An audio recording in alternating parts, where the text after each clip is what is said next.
We're relatively deep into Ghiblifest, and that being the case, I just wanted to share with you my favorite Ghibli films that I've seen thus far. Just an FYI, I have not seen all Ghibli films yet. So in no particular order, first up we have Kiki's Delivery Service. This film just resonates with me on such a deep personal level. It just invokes a feeling of nostalgia and just a perfect summer's day to an extent that I don't think any other film has ever come close to, or probably ever will. But this film does something in that regard I always look back on fondly. This film really does hold a special place in my heart. Just everything about it. I love this film. In a world full of magic and absurdities that you don't really question throughout the course of the film, this film dares to just slap you in the face with a bit of reality by the conclusion. And it's such a gut punch that I remember watching this film for the first time and being just completely having the rug just jerked out from under me. My flabbers were gasted on this film by the conclusion of it. The revelations that we have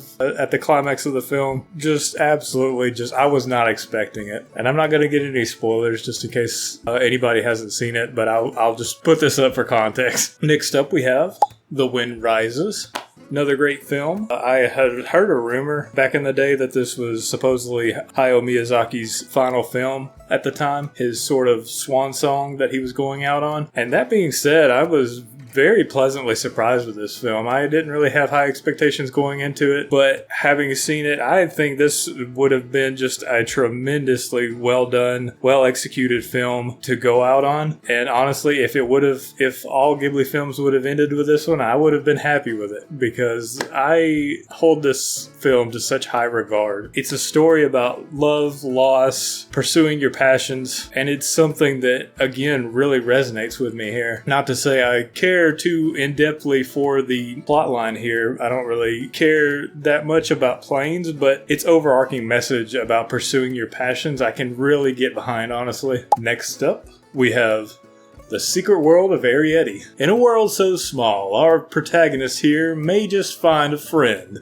larger than life. I really like the scale, the way this film depicts our world as we know it, but just to a much lesser perspective. I really like that angle, trying to view everything that we know and kind of turning it on its head. It's a very intriguing angle we have here. On my first viewing of the film, I was pretty let down by the film's conclusion, but on subsequent rewatches, I've kind of more so come to terms with it. Next up, Princess Mononoke.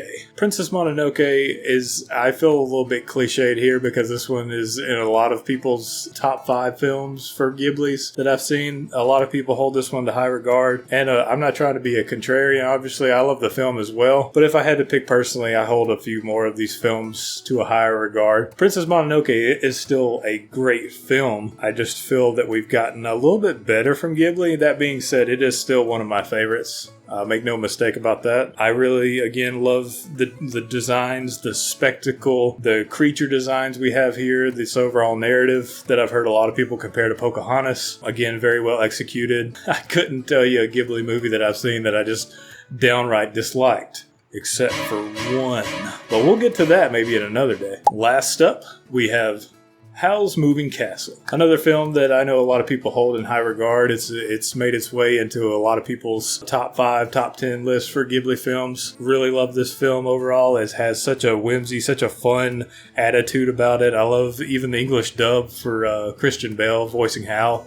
Very good choice there. I think he brings a very serviceable, very good performance to the table here. Again, for this one, I remember my initial watch of it. I was a little bit let down by the film's conclusion. Thought we were setting up for something else, a continued story here, but we never got that.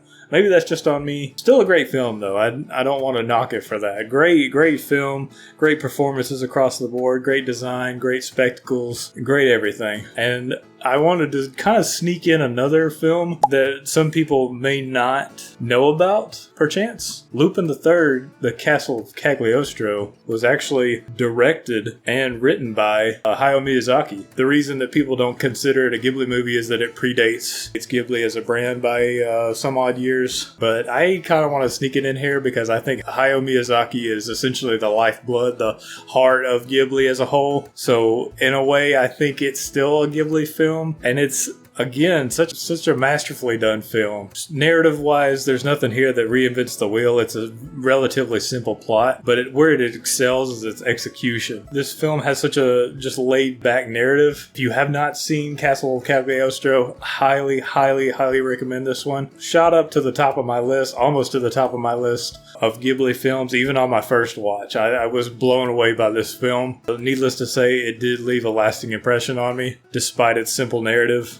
I think its overall execution is very well done. I don't have a lot of experience with a lot of Lupin III. I've heard from many people that this is possibly the best that this franchise has to offer, Lupin III that is. And having seen the film, absolutely believe it. Very well done here. I think this was a great film to essentially start out on. If I'm not mistaken, I think Hayao Miyazaki, this was his first film. And with that being said, thank you for sticking with me.